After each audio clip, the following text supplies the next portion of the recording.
তার মানে ইসলাম ধর্মে বিভিন্ন দল তৈরি করা হচ্ছে হারাম, এটা নিষিদ্ধ। আর পবিত্র কোরআনে এই কথাটা অনেকবার বলা হয়েছে। আল্লাহ পবিত্র কোরআনে বলেছেন, সূরা রুমের 31-32 নম্বর আয়াতে উল্লেখ করা হয়েছে,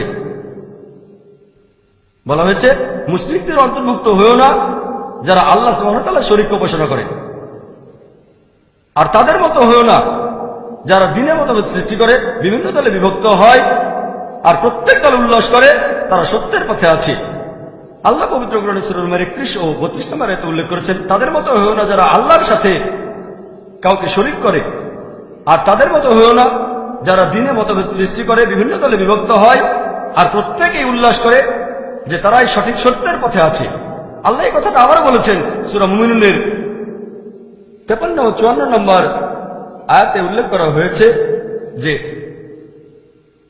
তাদের মতো হয়েও না যারা দ্বীনে মতভেদ সৃষ্টি করে আর বিভিন্ন দলে বিভক্ত হয়, এবং তারা প্রত্যেকেই উল্লাস করে যে একমাত্র আমরাই সত্যের পথে আছি।